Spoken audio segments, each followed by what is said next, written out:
37.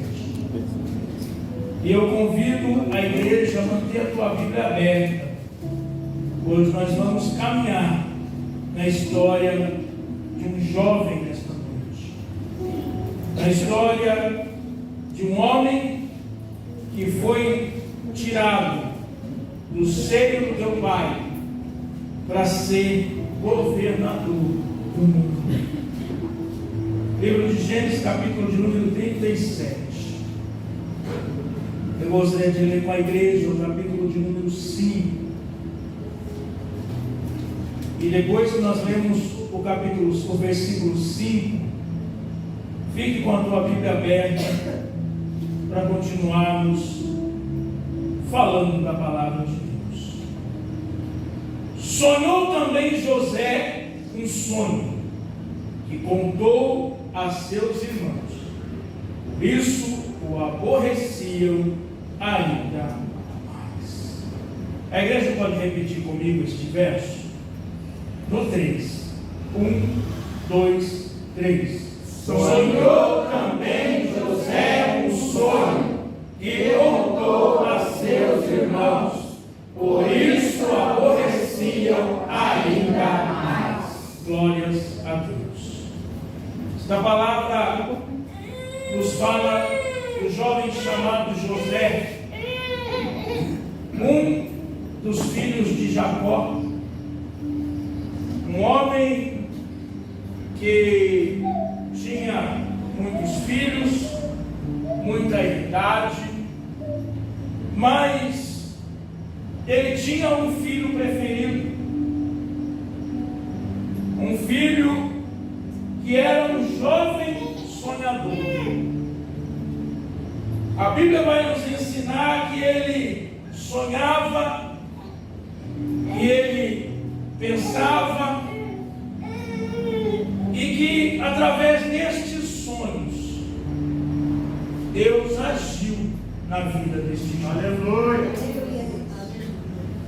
Mas para que tudo acontecesse na vida deste jovem, a palavra do Senhor vai nos ensinar que aconteceu lutas, provas, percalços e dificuldades.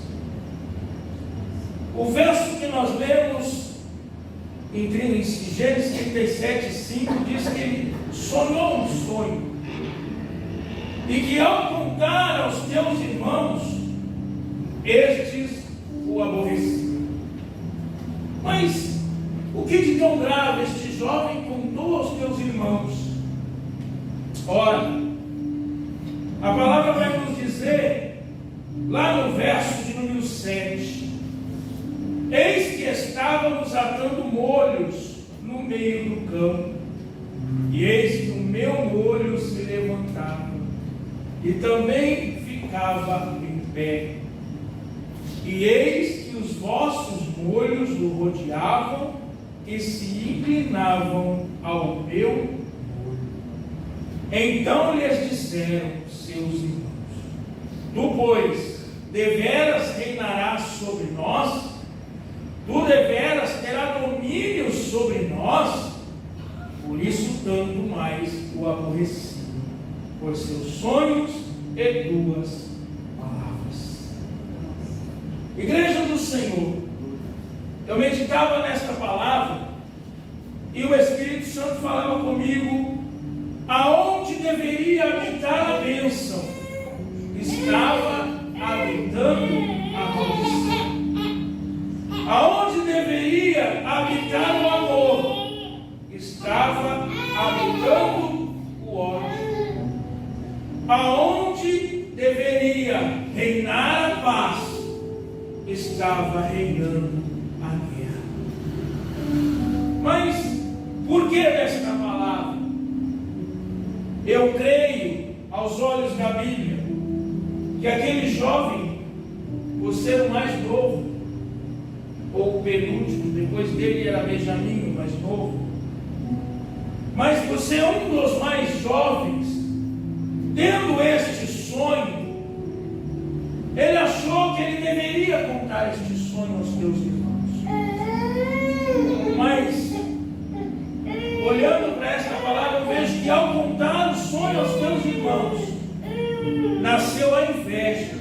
coração daqueles homens. Homens que deveriam zelar pela vida do moço. Homens que deveriam zelar pela paz do moço. Eram aqueles que estavam maquinando mal na vida daquele moço. Dentro da casa do jovem, dentro da família do jovem, aonde nascia a contenda. Mas aquele jovem ainda teve um outro sonho. Lá no verso 9, diz assim: e sonhou ainda outro sonho. Olha só, ele já tinha sonhado uma vez, contou a seus irmãos, isso não agradou. Mas Deus, quando quer fazer, Ele não olha para os empecilhos. Aleluia. Ele deu outro sonho para aquele jovem, que dizia assim: e sonhou ainda outro sonho, e o contou a seus irmãos, e disse: eis que ainda sonhei um sonho, e o sol, a lua e 11 estrelas se inclinavam a mim. E contando a seu pai e seus irmãos, repreendeu o seu pai e disse: que sonho é este que sonhaste? Porventura viremos eu, tua mãe e teus irmãos a inclinar-nos perante a ti?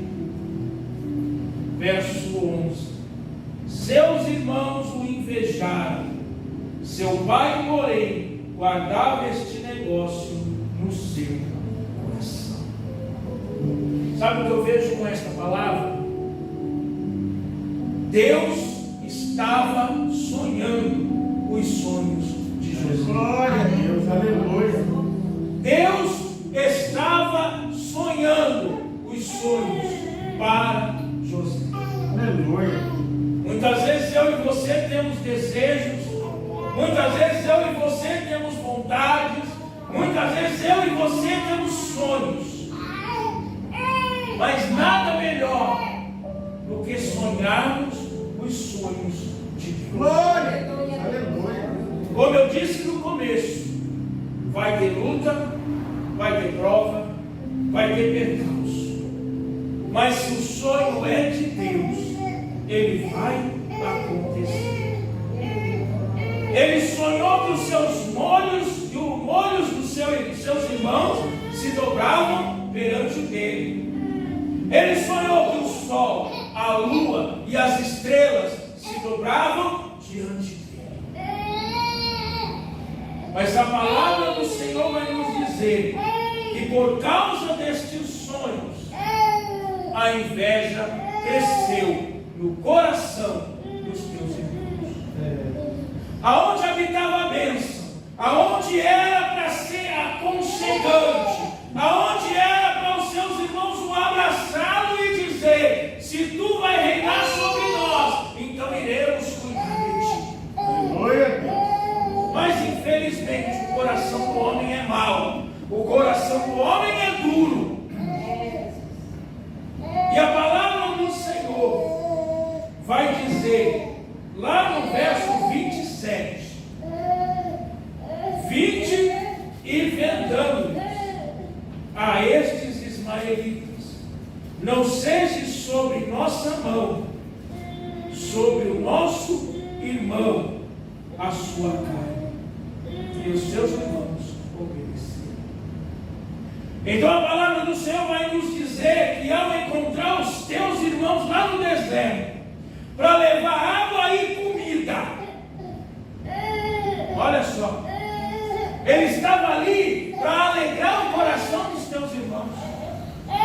Porque o seu pai disse: leva alimento e água para os teus irmãos que estão no deserto. E aquele jovem ali foi alegrar o coração daqueles homens. Mas a Bíblia diz que ao chegar, eles tramavam contra a vida de José. Um dizia ao outro: vamos matá-lo. O outro dizia: não, vamos jogar no buraco. Vamos abandoná-lo no deserto. E a Bíblia diz que Rubem disse aí: não podemos matar a nossa carne, vamos jogá-lo naquele buraco. E vinha ali os ismaelitas ou os mercadores, e alguém teve a ideia: olha, por que a gente não vende esse jovem? Aí vão levar ele como escravo e a gente molha a roupa dele ali no sangue de algum animal e diz para o papai que ele morreu.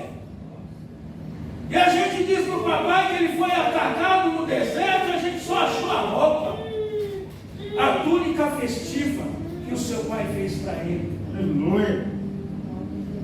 E assim foi feito. Aquele jovem foi tirado do buraco e vendido como escravo. Olha só, a palavra de Deus nos diz que através daquele sonho ele iria governar sobre a sua casa, não diz? Aleluia. A palavra vai nos dizer que ele teve sonhos de ser governador da sua casa. Ele não ia governar o mundo, não naquele coração. Ele não ia governar a cidade, ele não ia ser prefeito, ele não ia ser senador, ele não ia ser advogado, ele não ia ser delegado, ele ia tomar conta da tua casa. Através daquele sonho no coração de José, ele pensava assim: não, eu vou tomar conta da minha casa. Aleluia. Porque no sonho dele, quem que se dobrava? Era a sua casa. Glória a Deus. No sonho de José, não era o mundo que se dobrava, era a sua casa. E quem vendeu aquele jovem como escravo? A sua casa. Quantas vezes nós lutamos, nós pelejamos, e quem faz mal é aquele que está na tua casa, é aquele que está próximo. Mas a palavra de Deus vai nos ensinar que a nossa luta não é contra a carne e contra o sangue, mas as hostes espirituais da maldade nos lugares celestiais.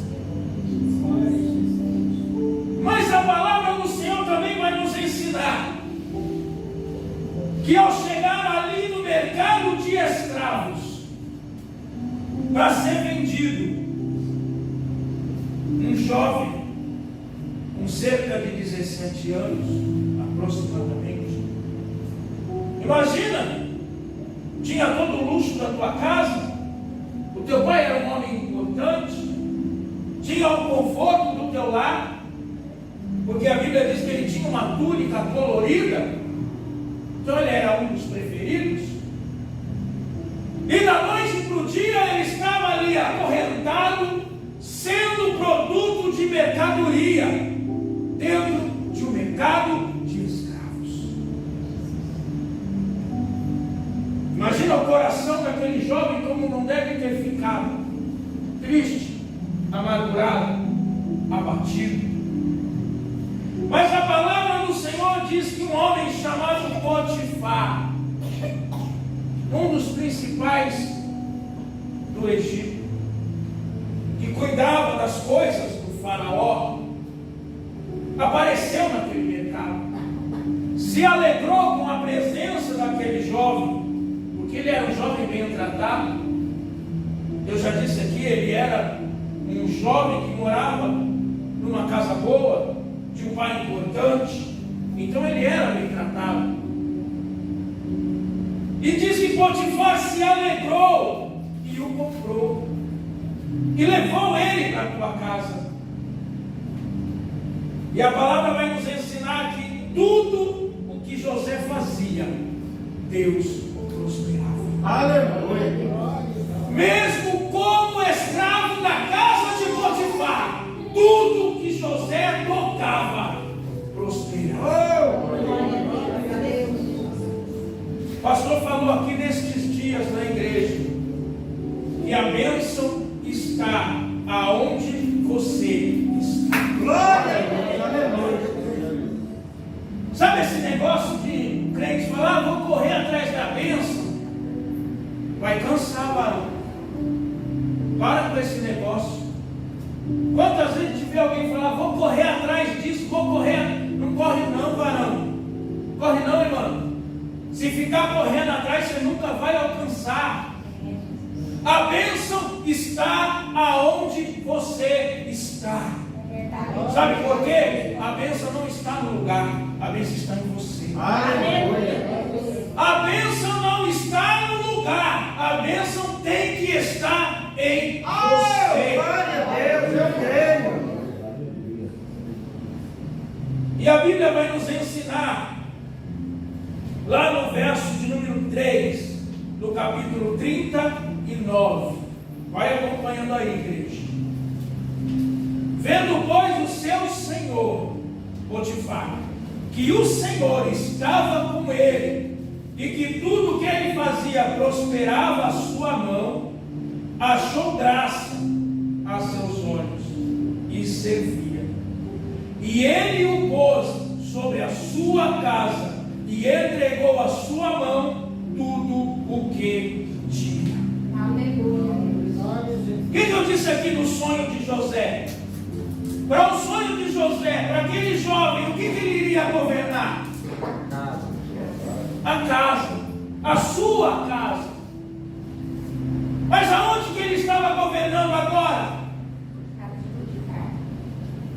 Quando Deus quer fazer, pode jogar no buraco, pode te vender como escravo, pode te humilhar, mas quando Deus quer fazer, Ele faz. Aleluia. E o coração daquele jovem, ele iria cuidar só da tua casa, mas ele estava cuidando da casa do Potifar, do homem que era um dos principais do faraó. Mas aqui também começa a luta de José. Eu disse aqui, a prova, a bênção vem acompanhada de prova, de luta e de percalço. Ele colocou toda a tua casa aos pés de José, menos uma coisa. Quem lê Bíblia sabe. O que é que José não poderia tocar? Na esposa. Ele falou: a minha casa é tua casa, só não toque na minha esposa. E aonde foi que o diabo foi mexer? Aonde foi que o diabo foi atentar? Na única coisa que ele não podia ter. E quantas vezes as pessoas têm tudo, mas vão querer mexer naquilo que não pode? Quantas vezes as pessoas são felizes no casamento, mas vão olhar lá no mundo? Quantas vezes as pessoas são prósperas no financeiro, mas vai olhar naquilo que é do outro? Tem um bom carro, mas inveja o carro do vizinho. Tem filhos abençoados, mas inveja a casa do vizinho. Tem uma esposa abençoada, mas fica de olho na esposa do vizinho. Esse não é o caso de José, mas é uma referência que eu faço. Quantas vezes as pessoas perdem as bênçãos porque esquecem de olhar para a tua vitória, para olhar para a vitória dos outros. Uma vez um irmão da minha igreja disse assim: pastor, por que fulano de tal que não é crente tem casa, tem carro, e eu não consigo ter? Eu falei: porque você fica cuidando do que é dele. Para de olhar para aquilo que é dele e olha para aquilo que Deus tem te dado. Aleluia. Para de olhar para aquilo que o vizinho tem conquistado e dobra o teu joelho, pede a Deus, para Deus abençoar a tua vida. Glória. E a palavra de Deus vai nos dizer que a mulher de Potifar se oferecia a José todos os dias. Ela aproveitava que não tinha ninguém na casa, chegava lá, como quem não quer nada. Eu não vou entrar em detalhes aqui, mas você não sabe o que eu quero dizer. Mas em nenhum momento aquele jovem perdeu a vitória. Aleluia. A primeira prova que aquele jovem passou foi a prova da tentação, mas ele venceu. A Bíblia vai nos dizer que ela se ofereceu a ele e ele saiu correndo. E ela ali com a sua túnica na mão, com as vestes de José na mão, gritando: socorro, socorro! Que gritinho feio essa mulher, né?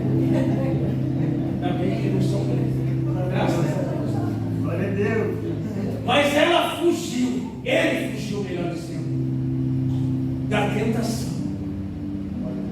E a Bíblia diz no verso de número 12: e ela lhe pegou pela sua veste, dizendo: deita-te comigo. Ele deixou a sua veste na mão dela, fugiu e saiu para fora. Mas ali, ela era a mulher do Potifar. Como que ia ficar a sua reputação agora? E ela o convenceu o seu marido, que José tinha tentado alguma coisa contra ela. E o que aconteceu com José? Foi jogado na prisão. Quando ele recebeu a túnica, pensou: agora sou, né? Sou o preferido do papai, tenho uma roupa colorida. Aí os irmãos dele falaram: não vai não, filhão. O que aconteceu com ele? Foi jogado no buraco. Depois ele vendido como escravo, foi resgatado por Potifar para governar a casa de Potifar. Ele pensou: agora eu estou bonito, estou cuidando da casa do homem, tudo que o homem tem é meu, posso andar na Hilux do homem, vou nadar na piscina do homem. O que aconteceu? Foi jogado na prisão.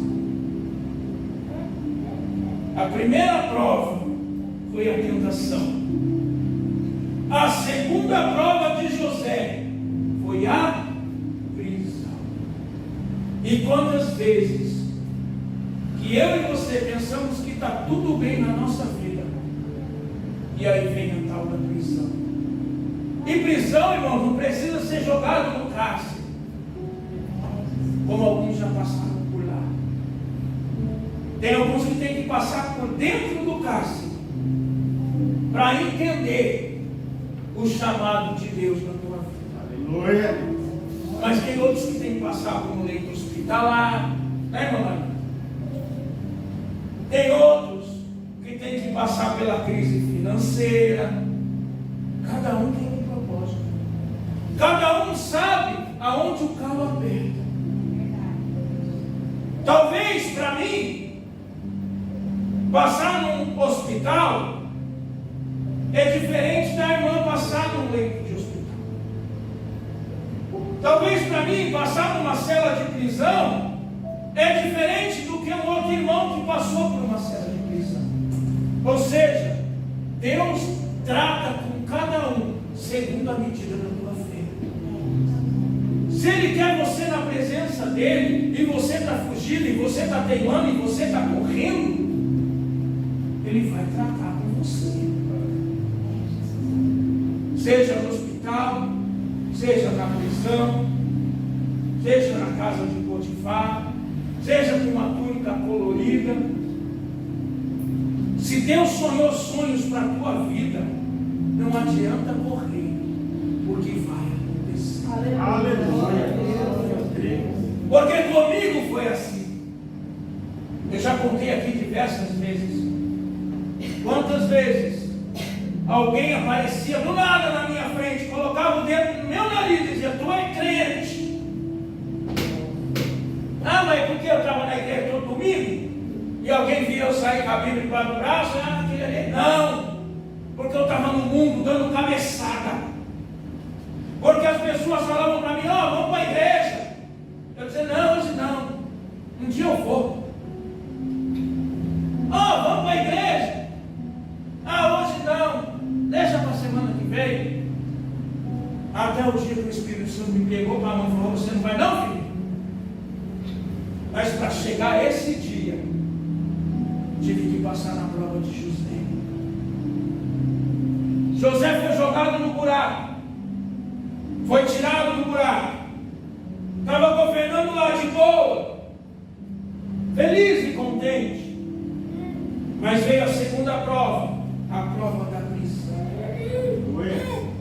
E a Bíblia diz que ele estava ali por 2 anos dentro da prisão. Mas dentro da prisão, tudo que ele colocava a mão, prosperava. Glória a Deus, aleluia. Mesmo na prisão, tudo que ele colocava a mão, prosperava. Aleluia. Tanto que ele foi colocado para tomar conta daquela prisão. A palavra de Deus diz que ele cuidava dos prisioneiros. Ele não era aquele homem que foi jogado lá na prisão, acorrentado na parede, como nós vemos no testemunho de Pedro, de Paulo. A Bíblia vai dizer que ele estava na prisão, mas ele tinha acesso aos outros presos. Ele cuidava das coisas da prisão. Vamos lá para o verso de número 20, verso de número 20. E o Senhor de José o tomou e o entregou na casa do cárcere, no lugar onde os presos do rei estavam. Assim esteve ali na casa do cárcere. O Senhor, porém, estava com José, e estendendo sobre ele a sua benignidade, deu graça aos olhos do carcereiro mor. E o carcereiro mor entregou na mão de José todos os presos. Olha só. Aleluia. Mesmo na prisão, Deus estava usando aquele jovem. Aleluia. Você tem deixado Deus te usar onde você está? Você tem se colocado na presença de Deus, para Deus te usar. No teu trabalho, aonde você anda, nos lugares que você visita, com as pessoas que você fala. Mesmo na prisão, Deus estava usando José. Mas a palavra de Deus vai nos ensinar que um dia foi preso um padeiro e um copeiro.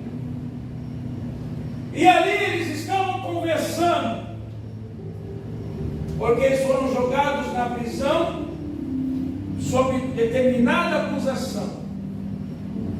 E eles estavam ali, capítulo 40, verso 5.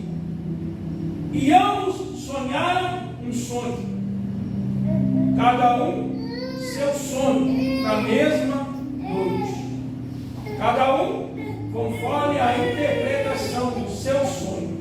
O copeiro e o padeiro do rei do Egito. Verso 8. E eles disseram: temos sonhado um sonho, e ninguém há que o interprete. Não são de Deus as interpretações? Disse José. Contai-me. Então diz a palavra do Senhor que o padeiro e o copeiro contaram os teus sonhos àquele jovem. O jovem que eu disse aqui no começo, o sonhador. Olha só, nós começamos aqui a palavra do Senhor dizendo: José, o sonhador. E agora ele não era o sonhador, agora ele era José, o rei dos sonhos. Porque ele não estava mais sonhando, ele já estava interpretando os sonhos. E a Bíblia diz que ele interpretou o sonho do padeiro, interpretou o sonho do copeiro. E ele diz para o padeiro: dentro de 3 dias, tua cabeça será colocado. E ele disse ao copeiro: dentro de 3 dias tu serás levantado de volta ao teu posto. E assim, conforme as palavras de José, aconteceu. 3 dias depois, o padeiro foi enforcado e o copeiro restaurado ao seu posto de copeiro do faraó. Mas ele tinha pedido algo ao copeiro. Ele disse: olha, quando o faraó te restaurar a tua função, lembrar-te de mim, que estou aqui na prisão. E o copeiro: tá bom, tu me livrou da cadeia, né? Pode deixar, digão, joia, coleguinha. Mas a palavra de Deus diz que aquele homem, quando ele foi colocado de volta, o que aconteceu? Esqueceu da promessa. E quantas vezes as pessoas têm prometido algo para a gente e não tem cumprido? Quantas pessoas que têm prometido algo para você, mas chega num momento não cumpre? Sabe por quê? Porque isso é coisa do homem. O homem não honra as tuas promessas. Para crer nas promessas, nós temos que crer nas promessas de Deus. Aleluia. É só Deus que cumpre as promessas para os homens. Glória. Qual foi o primeiro sonho de José? Que a tua família se dobraria a ele. Qual foi o sonho de José? Que o sol, a lua e as estrelas se dobrariam a ele. E este sonho não era de homem, era um sonho de Deus. Aleluia. E quantas vezes, quando o homem promete algo para a gente, nós nos frustramos, nós nos entristecemos. Às vezes o profeta entrega algo para você e não acontece e já quer sair da igreja. Irmão, se apega na promessa de Deus. Quem está vindo aqui nos estudos bíblicos de terça-feira está aprendendo que o profeta muitas vezes é falho. Muitas vezes as pessoas entregam algo no momento da empolgação, porque se alegra ali naquele momento, vai lá na cabeça do fulano: Deus disse nada. Mas quando Deus diz, Ele cumpre. Aleluia. Glória a Deus. Então, a partir de hoje, quando alguém prometer algo para você, você só vai entregar para Deus. E você não vai mais se entristecer quando não acontecer, porque não era de Deus. Agora, quando é de Deus, a palavra é. Aleluia. Porque a Bíblia nos ensina que Deus não é homem para que minta, nem filho do homem para que se arrependa. Aleluia. Mas a palavra de Deus vai nos ensinar nesta noite que a palavra de Deus na vida de José não tardou, não adiantou. Ela aconteceu no tempo determinado de Deus. Sabe quem sonhou um sonho para mim e para você? E está lá em Isaías 53, vamos ler para mim, pastor, por gentileza. Isaías 53, 11. Eu gostaria de ler esse verso com a igreja. O trabalho da sua alma ele verá, e ficará satisfeito com seu conhecimento. O meu servo, o justo, justificará a muitos, porque as iniquidades deles levará sobre si. De quem é esse sonho? De quem é esse sonho? Jesus, aleluia. Jesus sonhou um sonho para você. Aleluia. Jesus, aleluia. O trabalho da sua alma ele verá e ficará Aleluia. satisfeito. Aleluia, Deus.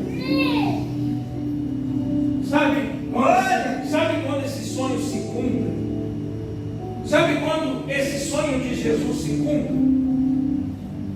Agora. Quando Jesus está olhando lá no alto céu, o trabalho da sua alma, Ele deu a vida por mim e por você, o trabalho que Ele teve na cruz, e Ele está satisfeito. Porque Ele deu a vida para que eu e você estivéssemos aqui hoje, adorando e bendizendo o nome do nosso Deus. Eu coloquei esse verso quando eu estava estudando esta palavra. Ela não está nem aqui no texto, mas Deus me deu esse verso. O trabalho da sua alma Ele verá e ficará satisfeito. Hoje lá na glória, Jesus olhando para mim e para você, e Ele fica satisfeito. Então adore a Ele todos os dias da tua vida. Não se frustre quando as promessas do homem não acontecer. E apenas aguarde a promessa de Deus. Mas a palavra do Senhor vai nos dizer que o faraó sonhou um sonho.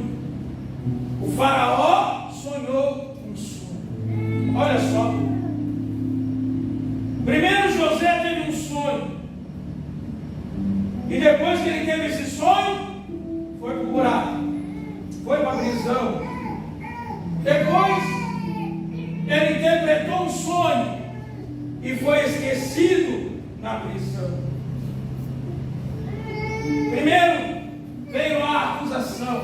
Lembra que eu falei? Deus vai te abençoar, mas vai vir percalço. Qual foi o primeiro percalço de José? A acusação dos teus irmãos, da mulher de Potifar. O segundo percalço foi a prisão. Quando ele pensou, agora está tudo bem, estou dominando, foi a prisão. E o terceiro percalço, ele pensou, bom, eu livrei a cara com o copeiro é assim com o faraó, serve na mesa do homem, leva a taça lá, fala no ouvido do faraó, vai falar assim, ó, doutor, amigo lá na prisão. Ele vai falar assim, ó, doutor, tem uma tacinha aí, um vizinho, em primeira qualidade, ó, tem um amigo meu que está lá na prisão. Mas o que aconteceu com ele? Falou nada. Chegava lá, servia a taça, nem olhava para a cara do faraó, de medo de voltar para a prisão. E a palavra de Deus diz que José ficou esquecido. Mas olha os planos de Deus para a vida de José. A palavra de Deus diz que o faraó sonhou um sonho. E diz que ele chamou todos os magos, os adivinhos, os encantadores, os conhecedores. Chamou todo mundo. Quem revela o meu sonho? Ele diz que a sala ficou lotada, cheia de gente lá que se dizia conhecedor. Mas Senhor, fala teu sonho para a gente interpretar. Vocês não são adivinhos? Vocês não são os encantadores? Vocês não são os conhecedores? Diz meu sonho aí. E a palavra do Senhor diz que ninguém conseguia interpretar. A palavra vai dizer que nenhum daqueles homens conseguia interpretar o sonho do faraó. Mas aí o copeiro tomou coragem. O copeiro falou assim: lembrei do meu amiguinho. Faraó, licença. Olha, quando o senhor me jogou lá na prisão, o senhor lembra? Lembra não? Não precisa lembrar disso não. Mas lembra que eu fui para a prisão um dia? Eu e o padeiro? Pois é. Olha, eu não fiz nada, viu? Ó, naquele dia. O padeiro estava, a culpa foi dele, viu? Então não se foi com ele. Mas lá, quando eu estava preso, tinha um jovem e ele interpretou meu sonho e o sonho do padeiro. Na mesma noite nós tivemos um sonho cada um. E ele disse que o padeiro ia morrer e que eu ia voltar a servir de novo para o Senhor. E aqui eu estou servindo para o Senhor. Então o faraó mandou chamar José. E José entrou na presença do faraó. Agora nós vamos lá para o capítulo 41, no verso de número 38. Vou passar um pouquinho do tempo, se não me perdoa, mas prometo que não demora. E disse Faraó aos seus servos: acharíamos um varão como este, em quem haja o Espírito de Deus? Olha o que Deus fez na vida daquele jovem. Tirou aquele jovem do buraco, tirou aquele jovem da prisão e colocou diante da presença do faraó. E a Bíblia diz que ele interpretou o sonho do faraó. Ó faraó, este teu sonho nada mais é do que 7 anos de bonança. Ó, vai vir 7 anos de vitória na vida do Egito, viu? 7 anos de bênção. Mas também vai vir 7 anos de fome. Vai vir 7 anos de luta. E o faraó começou a pesquisar. Quem aí vai cuidar desse negócio? Quem então pode cuidar desse negócio? E olhou para aqueles adivinhadores fajutos. E olhou para aqueles príncipes fajutos. Ninguém conseguiu interpretar o sonho do faraó. E o faraó olhou para José. Ele falou: é você. Você que interpretou o meu sonho. É você que eu colocarei à minha direita. E vai cuidar deste negócio. E a palavra do Senhor vai nos ensinar nesta noite que Ele colocou o José como segundo ali na cruz. E a palavra de Deus vai nos ensinar nesta noite que Ele colocou José para cuidar de todas as coisas ali no Egito. Aleluia. Qual era o sonho de José? Cuidar da casa. Aleluia. Cuidar da família. Sabe o que acontece quando alguém quer roubar a tua bênção? Já estou encerrando. Sabe o que acontece quando entra alguém no teu caminho para roubar a tua vitória? O Espírito Santo olha do alto céu. Jesus olha para o papai e diz: estão roubando a minha do menino. E Deus fala assim: não vai roubar não, e eu ainda vou triplicar. Você coloca em pé, igreja. Aleluia. Deus maravilhoso. Não vai roubar não, e ainda vou triplicar. Aleluia. Deixa Deus sonhar os teus sonhos nessa noite. Deixa o Espírito Santo sonhar os teus projetos nesta noite. O pastor falou aqui, quando ele foi orar por mim, e a gente saiu de São Paulo debaixo de uma promessa. Eu não sei o que Deus tem para mim nesse lugar, mas aquilo que Ele tem mandado eu tenho feito. Eu não tinha pretensão nenhuma, como não tenho, de ser doutor. Não tenho, não tinha. Nunca eu pensei na minha vida. Não tinha condições. E há 15 anos atrás,